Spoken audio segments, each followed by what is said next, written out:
As a follow-up to my last video about mass formation psychosis or mass hysteria, today I wanted to go over the only thing I think that can ever solve this. And it's not like it can stop the mass hysteria in its tracks or reverse time and put us back to the old normal. It's nothing like that. It's a very, very long-term project, unfortunately. I think, the bottom line of what has happened is very, very slowly, our societies have turned from an individual rights-based type of society to a collectivist society. And I don't know of a nation in the English-speaking world that this hasn't happened to. And so today's video presentation is going to be all about the differences in outlook and practice between collectivist societies and individual societies in terms of justice seeking and in terms of how we deal with our own personal sense of place in the world and personal responsibility. To start with, I'm going to read something that I wrote as sort of a bridge between my last video about mass hysteria and this video. People have been socially conditioned to suppress their natural reactions to things with a particular emphasis on denying the feeling of anger. We are encouraged to indulge the delusions of the people around us, to second-guess our instincts, and to consider ourselves deviant if we react negatively to the acts of others. It has gone so far that we are asked to applaud behavior that is outright criminal, think Antifa, or insane, think transgenderism. We have been rewarding people for mediocre accomplishments and applauding or excusing bad behavior, causing a sense of futility in striving for self-improvement.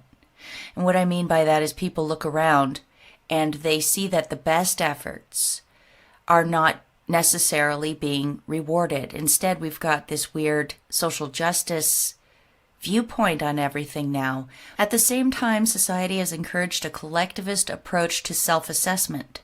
Personal responsibility has fallen away in favor of looking for a systemic reason for our own mistakes, failures, or misdeeds. You could put this in terms of economics. This is the personal equivalent of privatizing gains while socializing losses. A person might think everything I do right is down to me. I did that and I earned it. But every time I fail, it's the fault of the collective or the system. Someone took it away from me. I deserve it. I earned it. But the system prevented me from succeeding. The collective cannot bear this weight, and soon it cracks up, taking individuals down with it.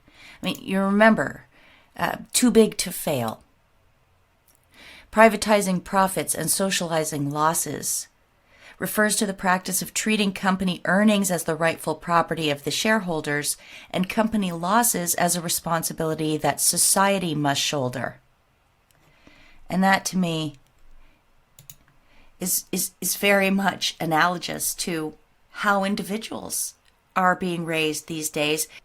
Now combine this with a society which often demonstrates outright hostility towards God and faith, and you have a recipe for a frustrated and increasingly helpless people who latch onto government or authority, science, to provide the solutions to everything. People struggle as the sand shifts constantly beneath our feet, never knowing which emotion or expression might be socially outlawed next. And that includes just plain old success, being a success at something. That might be socially outlawed next. There's a short story by Kurt Vonnegut that talks about a society in which, say, prima ballerinas, it's not fair.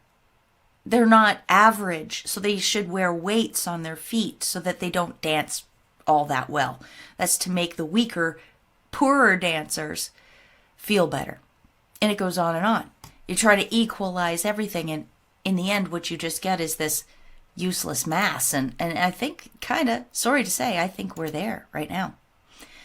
So the solution, I believe, is to return to personal agency and a value system that rests not on the caprice of a collective or changing forms of government, but to the fixed, immutable, natural laws. In my last video, I drew your attention to this paper, Fugitives from Guilt, Postmodern Demoralization, and the New Hysterias. And the reason that I did that at the time was because these authors say that if you don't get the punishment you deserve, so to speak, if you don't take personal responsibility for your whole life, and you're encouraged to blame outside forces for what's going wrong in your own personal life, then you will become sick. You will become physically sick. That's the onus in this paper, is the physical manifestations of this. But there are other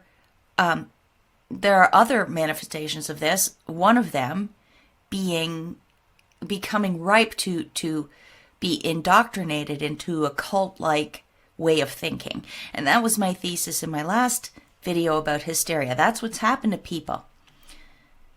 And that's why we have the COVID hysteria.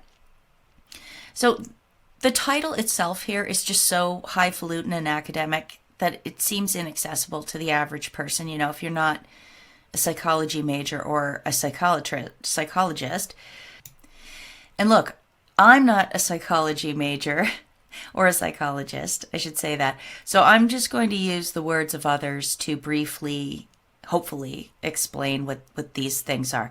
So first, postmodern is a very short definition. A late 20th century movement characterized by broad skepticism, subjectivism, relativism, a general suspicion of reason, and an acute sensitivity to the role of ideology in asserting and maintaining political and economic power.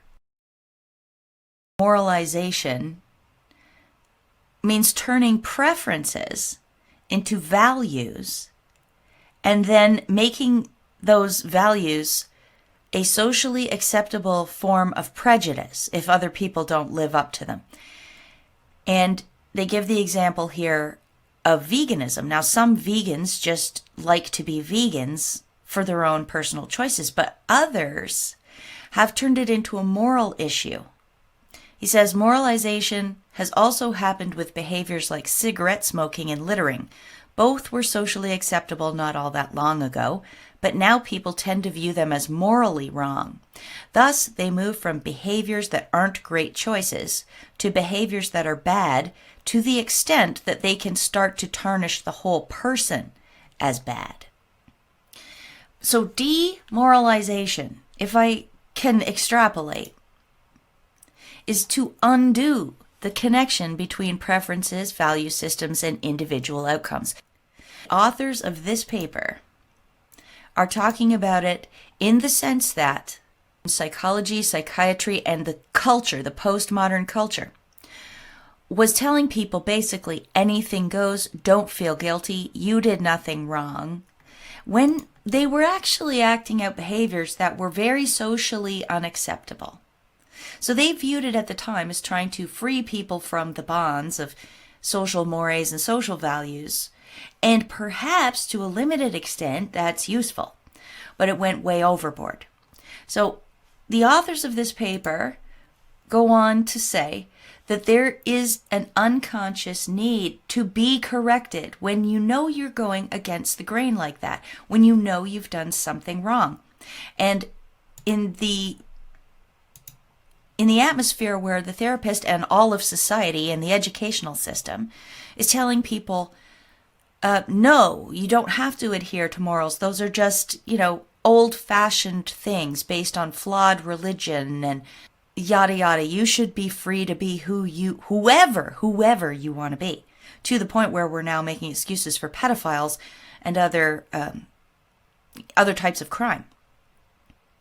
So there's this unconscious need for punishment that's active in people, and usually we feel guilty. That's how we deal with it as individuals. But if culture encourages people to ignore this guilt response and or tells them they shouldn't feel guilty, it can create a cascade of problems within normal, healthy individuals. What I want to do going forward in this video now is to show the way that secular science, psychoanalysis, is saying the exact same thing as Christian biblical tradition says. It's just, of course, we're in the modern age and people rejected Christianity, they rejected the Bible. So I'm going to start with the science part. Following Carveth's conception of the unconscious need for punishment as a defensive evasion of unbearable conscious guilt, we view hysterical, psychosomatic, depressive, masochistic, and other self-tormenting conditions as defensive alternatives to facing and bearing conscious guilt. In other words, the running away from personal responsibility, the burying of guilt deep down, and the projection outward. And it results in hysterias and manias and all sorts of things. In our experience, most of us, to one degree or another, are fugitives from guilt. Whether our guilt evasion takes an hysterical or a psychosomatic or some other psychopathological form, we cling to the demoralizing discourses that we fabricate for ourselves, sometimes with the help of demoralizing therapists and the demoralizing discourses offered by our postmodern culture, in a desperate attempt to believe we are victims rather than moral agents, afflicting ourselves with our suffering for our real or imagined crimes. And we do this because we refuse the burden of moral agency, the need to either consciously bear guilt or consciously confront and modify the accusing superego. This also plays into whether or not a person has an internal or an external locus of control. Do you believe you control your destiny, or do you believe the collective or the system controls your destiny? It's pretty obvious which one of these our culture has trained us to believe for many decades. COVID is creating a situation where more and more people are giving in to the external locus of control mindset. This engenders learned helplessness when authorities stop making sense. Well, even when they do make sense, but of course it's worse when they stop making sense, because you have literally never exercised your own internal muscles. You've never exercised them. So if your authorities fall apart, your external authorities fall apart, you fall apart. And I believe that's partly what's happening here as well. It is a hallmark of hysteria to mimic culturally permissible forms of distress. The hysteric characteristically forms his sense of himself around an identity granted a high degree of approval in the culture. And as we can see, people have followed along with the most crazy edicts, but once you have given over your sense of internal control over your environment, you follow along with the system when they offer you a seeming solution, because you can't come up with one for yourself. Isn't it odd? Really. Because on the one hand, your brain is saying the system causes all the bad problems, and on the other hand, your brain is saying, I have to listen to the system to get out of this problem. Well, that's the eternal problem for collectivists. And so they end up creating scapegoats. We'll talk about that in just a minute. Unless it is analyzed, confronted, rendered conscious, and modified, the unconscious superego will continue to accuse and demand its pound of flesh. The demoralizing cultural and personal discourses that repress or otherwise evade personal agency, responsibility, and guilt end up producing the demoralizing conditions: depression, masochism, hysteria, paranoia, and psychosomatic disease that result from the activity of the unconscious. Okay. In other words, you have to deal with this yourself. You have to. Or all of this is just going to snowball and continue. So let's move over now to the biblical view on all of this, and we'll see how much simpler it all is. I want to start with looking at the 12-step program from Alcoholics Anonymous, which is based, it's a Christian-based way to deal with alcoholism. So first, they admit they are powerless over alcohol, that their lives had become unmanageable. Step 2, they came to believe that a power greater than themselves could restore them to sanity. Step 3, they made a decision to turn our will and our lives over to the care of God as we understood Him. Step 4, made a searching and fearless moral inventory of ourselves. Step 5, admitted to God, to ourselves, and to another human being the exact nature of our wrongs. Step 6, we're entirely ready to have God remove all these defects of character. Step 7, humbly ask Him to remove our shortcomings. Step 8, made a list of all persons we harmed and became willing to make amends to them all. Step 9, made direct amends to such people wherever possible, except when to do so would injure them or others. Step 10, continued to take personal inventory and when we were wrong, promptly admitted it. Step 11, sought through prayer and meditation to improve our conscious contact with God as we understood Him, praying only for knowledge of His will for us and the power to carry that out. Step 12, having had a spiritual awakening as the result of these steps, we tried to carry this message to other alcoholics and to practice these principles in all our affairs. Isn't that exactly what that paper was saying? It's much, much longer, of course, than I presented to you. But very simple. And it combined the Christian element. And it gets even simpler than that. It gets even simpler than the Alcoholics Anonymous 12-step program. And this is for people, of course, with every type of problem, not just alcoholics. Here is Psalm 32, verses 1-6. Blessed is the one whose transgressions are forgiven, whose sins are covered. Blessed is the one whose sin the Lord does not count against them, and in whose spirit is no deceit.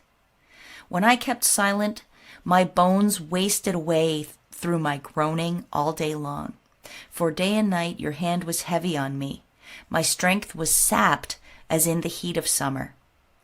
Then I acknowledged my sin to you and did not cover up my iniquity. I said, I will confess my transgressions to the Lord, and you forgave the guilt of my sin. Therefore let all the faithful pray to you while you may be found. Surely the rising of the mighty waters will not reach them. Translation: if you've got a guilty conscience, if you've done something wrong and you are hiding it, you're ashamed of it, you don't bring it out into the light and confess it, you're going to have your bones ache and waste away all day long. The strength of you will be sapped. But you can confess, you can take personal responsibility, you can repent, do better. And it's the same thing as the 12 steps. It's the same thing as the however many years and thousands of dollars you might spend in psychotherapy if you get a therapist who understands the role of personal responsibility and won't just contribute to you making excuses for yourself all the time because they don't want to make you feel bad, which is what happens a lot. You know, interpersonal relationships in this world right now are a minefield because you never know if you're dealing with a person who wants to truly figure out what's causing their problems when they come to you and talk to you about them, or if they just want you to tell them what they want to hear. Don't worry, you did nothing wrong. No, it's not your fault. You really don't know what kind of person you're dealing with, and it can create some explosive conversations that aren't too pleasant at the end of the day. There's also another part of Psalm 32 I wanted to read, verse 9. Be ye not as the horse or as the mule, which have no understanding, whose mouth must be held in with bit and bridle, lest they come near unto thee. I'm not a Bible scholar, and I'm not sure what that means. But when I read it, I get the impression that it has something to do with having a lack of self-control. You don't understand yourself. You don't understand the value of behaving properly in the first place, let alone taking personal responsibility after you commit a sin or do something wrong. That's what it reminds me of. You have to be controlled like a horse or a mule by outside forces instead of governing yourself. And to me, that's sort of like collectivism versus individual responsibility too. Because in a collectivist world, if you notice, it gets filled up with rules and regulations and markings. Do not enter, walk backwards, dance a jig, put a mask on, put the sanitizer on, get your car license, all this stuff. Because in a collectivist world where nobody has individual responsibility, it's all this group thing. People will be wild if you don't tell them what to do. They are so dependent on being guided all the time by the outside. I was in Cuba years ago, and in some gift shop that was also an old ruin of a castle or something, or I don't know what it was. But the long and the short of it is, you could wander around this whole thing and there were like dangerous areas. You could just walk right out a window thing, fall 20 feet if you weren't paying attention, because there's no ropes, there's no bars, there's no signs, nothing. And like Cuba is coming out, is communist basically, right? And yet, like, they had less safety precautions in that country than we had in Canada. It treated everybody like babies. They treat everyone like babies. Like, you notice those silica packets that come with everything, it says do not eat. That's where we're at. We're babies in our minds. I want to read a little bit from an analysis I found of Psalm 23. It says this: to know the blessings of forgiveness, we need to feel the burden of guilt. Whatever happened to guilt? I fear that it has become a forgotten emotion in our day. Rather than feel guilty when we sin, we psychologize the reasons for our actions. Recently, a nationally known pastor resigned, explaining to his congregation, "Along the way, I have stepped over the line of acceptable behavior with some members of the congregation." He added that he tried on his own to face unspecified childhood issues and has been involved in years of denial and faulty coping techniques. That was a preacher, by the way, a pastor, who, instead of turning to the Bible and virtue and the Psalms to understand where he'd gone wrong in his life, went to a psychologist who made excuses for him. And then the author comments that the author of the Psalm, David, does not say, "How blessed is he whose unspecified childhood issues are forgiven and whose denial and faulty coping techniques are covered." I thought I'd share that with you because to me it's really funny. It's true. I think honestly, yes, I'm saying that the Christian worldview, when you get good interpretations of it and good leaders, good faith leaders, it replaces a lot of this gobbledygook, the empires that they built directly on top of the Bible. In a lot of ways, all they do is spend millions and millions of dollars and countless decades to rewrite what is already in the Bible. That's what I'm saying here. And to prove it, here's another paragraph from Fugitives from Guilt. When we acknowledge the voice of the superego, so think conscience, think spirit, and we make conscious the painful sense of responsibility, the stab of conscience that our superego has caused us to experience, we can understand our wishes and impulses, apologize, make reparation, and become strong, not sick. You tell me, is that not exactly what was said here? And I get it. If you're not accustomed to biblical terminology and language and the way it's written, and I don't know what version that is, but then it's not immediately obvious that those two things are exactly the same. Only one doesn't mention God, but they're exactly the same thing. What's next? Ah, yes, a tweet from Scott Adams, and I got this shortly after I did my video about him a couple weeks ago. You'll notice what he does here. He's a very big egomaniac. When he's right, it's all him, and he predicted this, and he said this, and didn't he call this? But look, when he figured out that we'd been had, or some of us had anyway, about the usefulness of the vaccines, the injections, look what he all of a sudden does here. Our collective awareness is now almost high enough to realize no one used reason to make their vaccination decisions. Fear made all of our decisions, and we rationalized it after the fact. To imagine otherwise is a denial of what science knows about decision making. Boom, boom, boom. Our collective, he says all of a sudden. Not me, not I. Fear made all of our decisions, not just Scott Adams's decision. Everybody. Everybody's the same as Scott. What's he doing? He's doing that thing I said. He's privatizing gains and socializing losses. All of a sudden, it's the whole of society that is to blame for what Scott thought and what Scott said. That's a perfect example of what's going on in our society here. Here's an interesting little bit.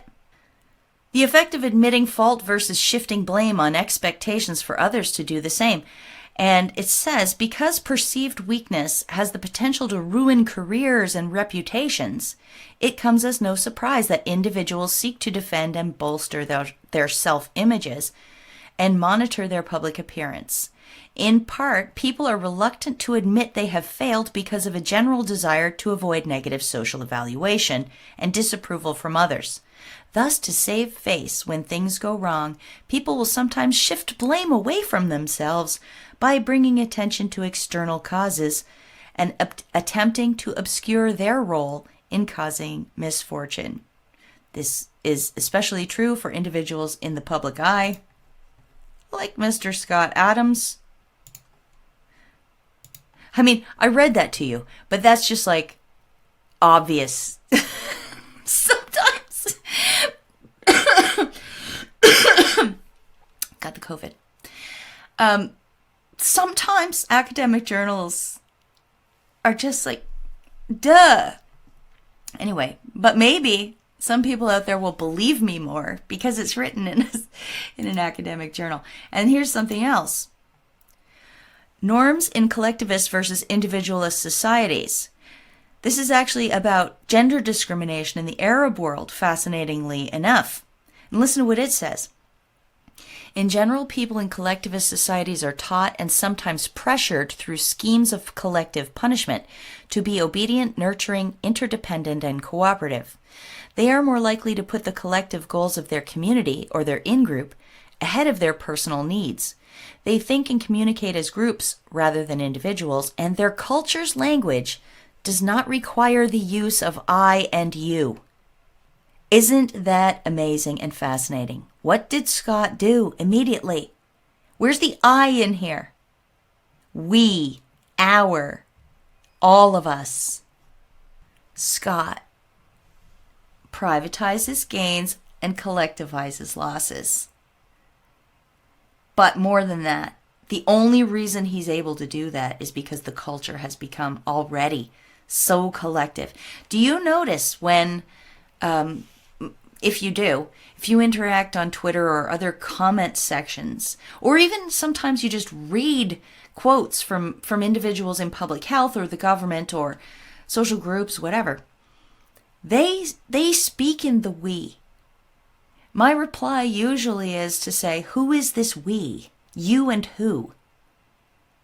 I just say that in hopes that it makes them realize they've lost themselves. They've lost themselves.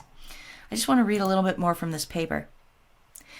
In contrast, people in individualist societies think of themselves as creative, self-expressive, and independent of the in-groups. They give priority to their personal goals and are likely to use I and you. They are likely to follow norms that suit their own individual interests and aspirations. They are encouraged to make decisions on their own with little or no attention to the views of others. The lack of collective punishment or enforcement of norms in individualist societies tends to, get this, reduce the value and prevalence of certain norms, including gender discriminating norms such as female genital mutilation, circumcision, spousal rape, domestic violence. This paper, published in Norms and Gender Discrimination in the Arab World, says that individualist cultures reduces the prevalence of gender discriminating norms. Boom! Didn't see that coming when I started this, and it's not the point of this video at all. But isn't that just terrific? We have to start quoting that paper around.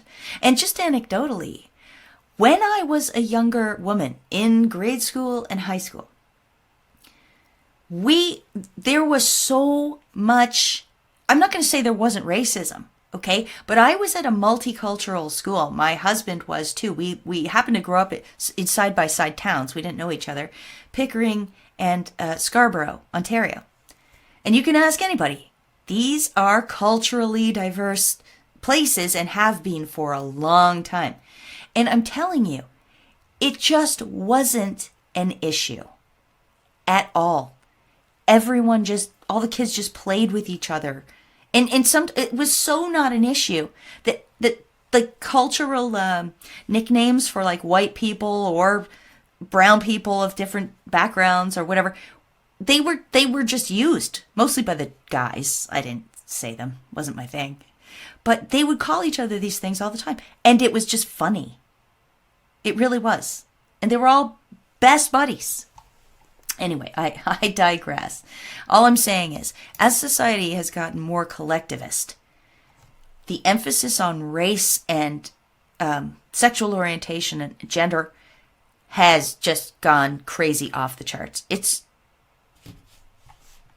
gotten so much worse. I think you know that.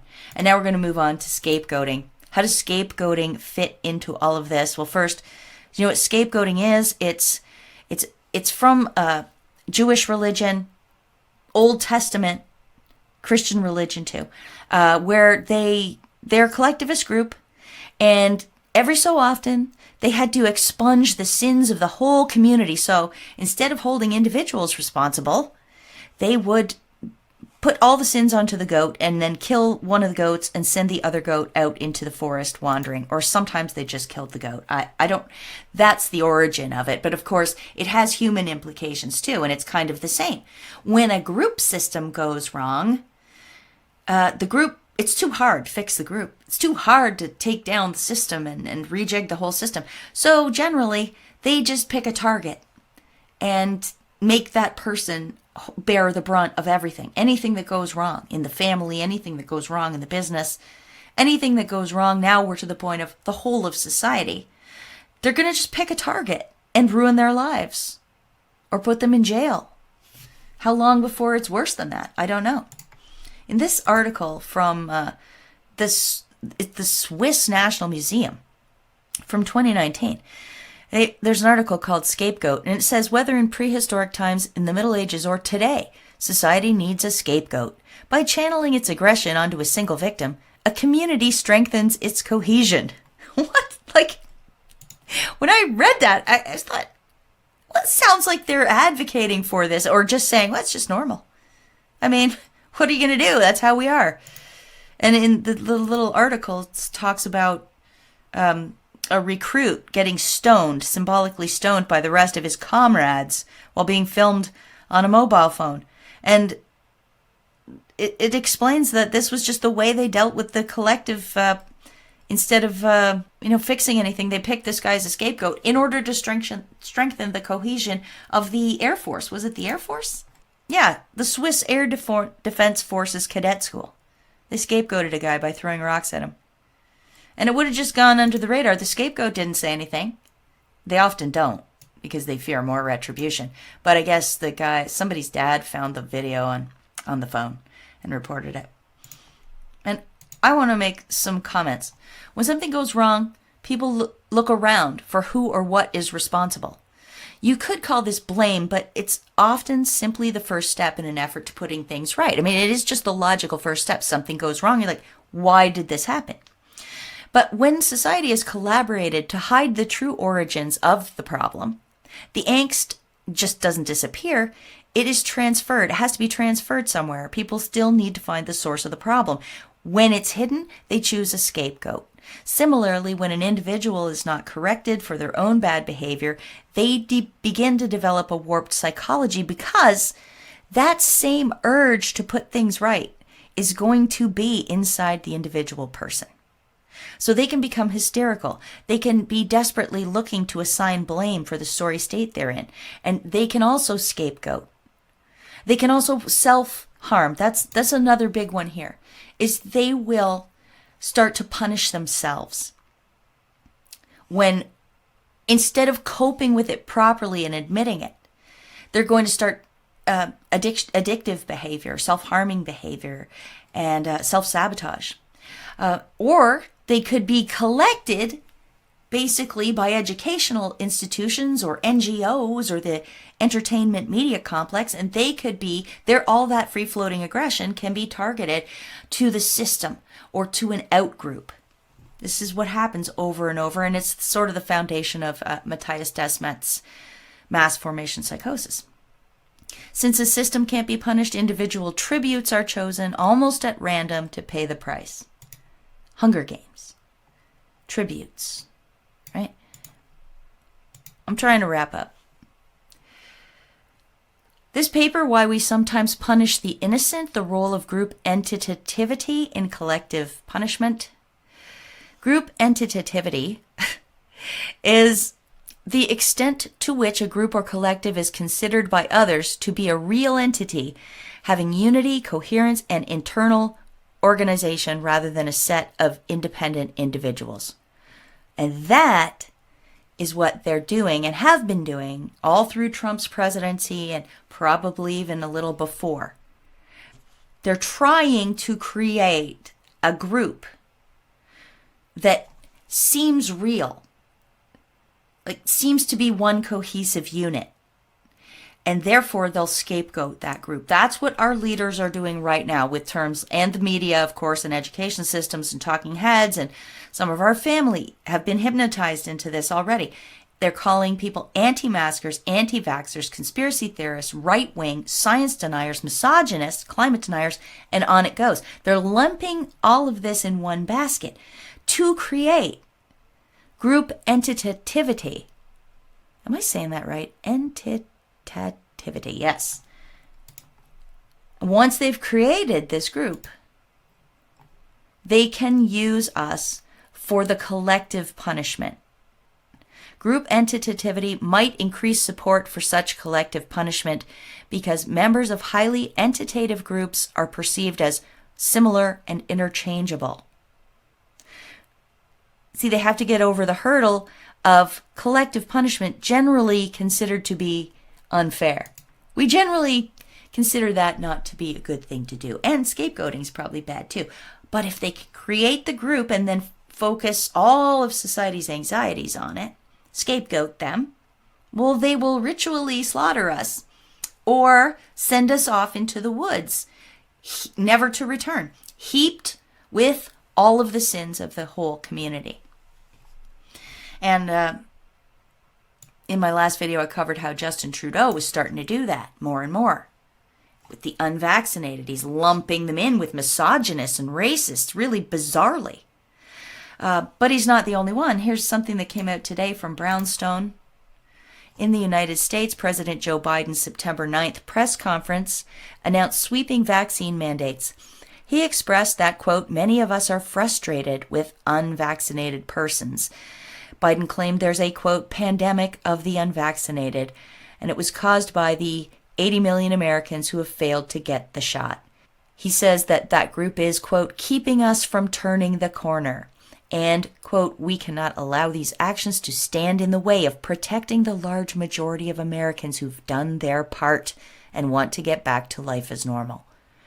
In September 17th, That's when Trudeau said that the unvaccinated are like misogynists and racists, and asked, do we tolerate these people?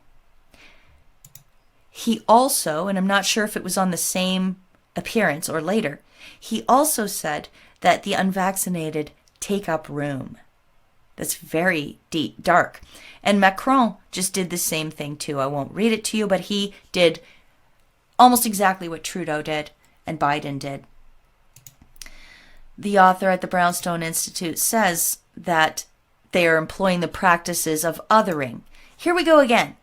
Here we go again with having to change the words. Okay, othering is scapegoating.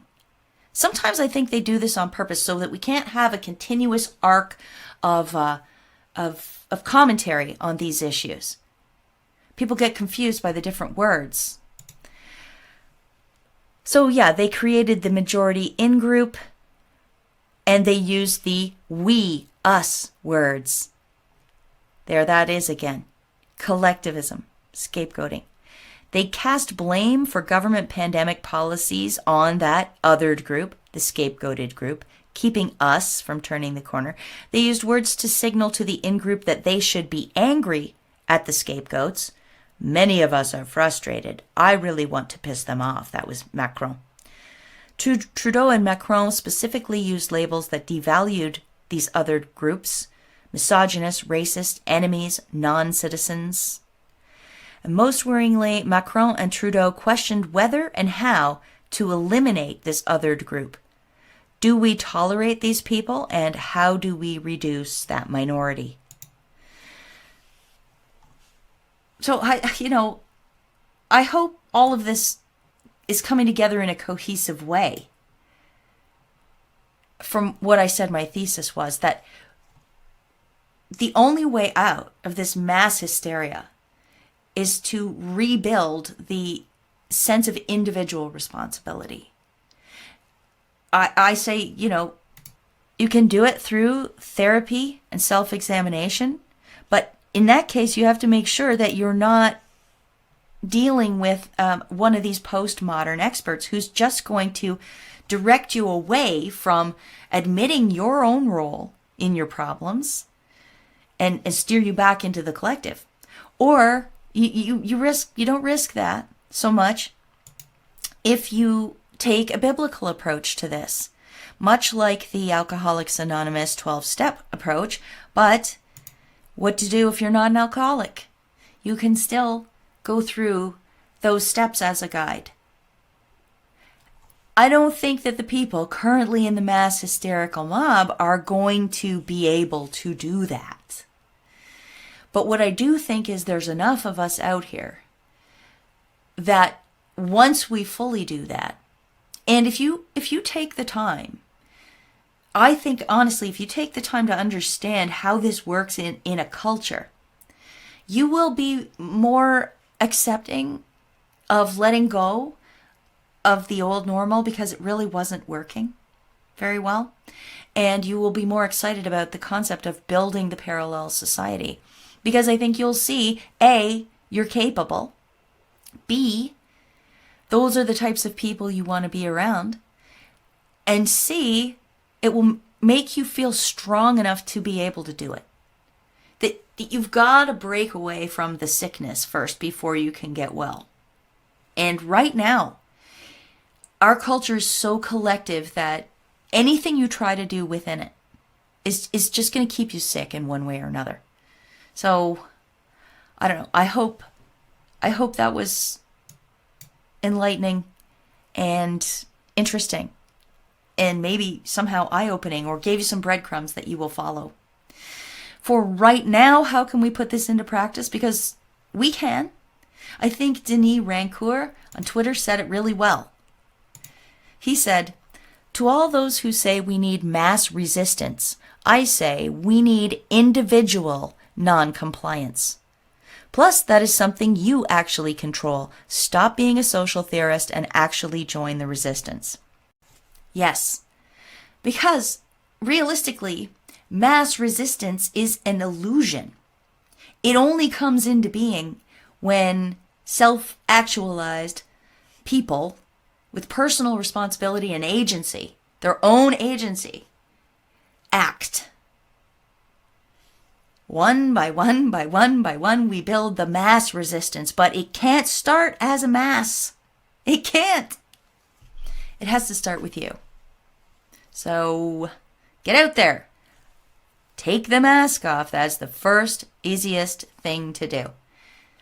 So I encourage you to do that. And I had a meltdown the other day. I said I wasn't going to do it anymore. I was so sick of the harassment because there was a crescendo event, which I may talk about over on More Poly.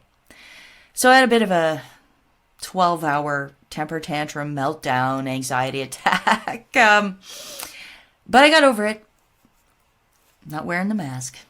I was buying a burqa. I did buy a burqa. And that was going to be my resistance. I'll cover my face. Damn you, bullies. But I'm going to wear a scary looking burqa. But yeah, I'll probably end up putting the burqa in the drawer. Maybe use it for a sketch or skit or something sometime. But probably won't wear it out in public unless I meet a tyrant. So anyways, I'm going to wrap up now. Hope you enjoyed this one. Please visit me on my website, which is chock full of great information. AmazingPolly.net. Go to the contact page. There is where you can send me a gift in support of my work if you would like. Financial contributions through an online form are possible, or you can write to me at my P.O. box, which is there as well. Thank you so much for being here. You guys are the best audience on the internet, bar none. I love you all. Until next time, peace out.